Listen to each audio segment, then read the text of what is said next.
آزاد کشمیر کی سب سے پسماندہ ترین علاقہ کی زرخیز زمین کے باسیوں نے اپنے بنیادی انسانی جائز حقوق کے لیے لیپا سے قانون ساز اسمبلی تک لانگ مارچ، تاریخی بھوک ہڑتال، راولپنڈی، مظفر آباد تک مظاہرے کرتے رہے، لیکن آج تک ٹنل کی تعمیر سمیت کوئی منصوبہ پایہ تکمیل تک نہ پہنچانا ظلم و ناانصافی کے مترادف ہے۔ پاکستان اور آزاد کشمیر کی دونوں حکومتیں اپنے اپنے بجٹ کی ابتدائی تیاریوں میں غیر سیاسی بنیادوں پر خلق خدا کے جائز مطالبات کو پورا کرنے کے لیے فنڈز مختص کر کے ایک اچھے طرز حکمرانی اور اسلامی ریاست کے تصور کو اجاگر کرنے کی نئی شروعات کی خشت اول رکھیں۔ اس بار لیپا ٹنل کی تعمیر، لکڑی کی رائلٹی، اضافی نشت کی غیر فطری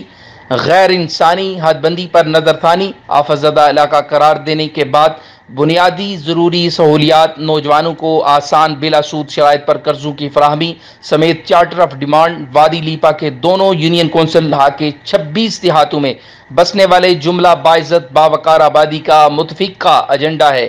آل پارٹیز الائنس کے بانی سابق میڈیا ایڈوائزر شوکت جاوید میر کا مزید کہنا تھا کہ اس لیے ہم نے chief of army staff general Qamar Javed Bajwa, قومی سلامتی کے اداروں سمیت دونوں حکومتوں کے درمیان باوقار دیرپا ثالثی کے ذریعے لیپا ٹنل کی تعمیر کے لیے بارہا تحریری اپیل کر رکھی ہے،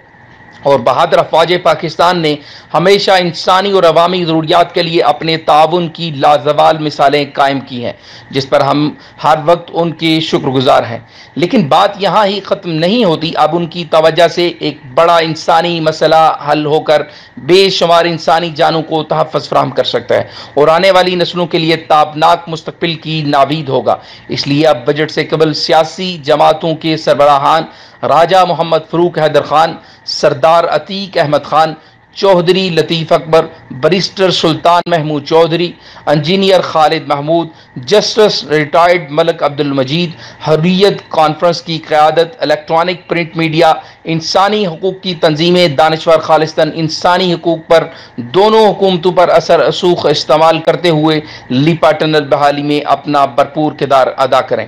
اگرچہ اس منصوبہ سے ناقابل تسخیر دفاع، ہائیڈرل منرل کی منصوبہ جات کے علاوہ سیاحت کو فروغ اور گھریلو صنعت قائم کے قومی آمدن میں اضافہ اور بے روزگاری کا خاتمہ کیا جا سکتا ہے۔ گرمیوں میں بھارتی گولہ باری اور سردیوں میں برف باری سے یاجوج ماجوج کی طرح دم گھٹ گھٹ کر پتھر کے زمانہ جیسی زندگیاں بسر کرنے والوں کے حال پر بااختیار قومیں انصاف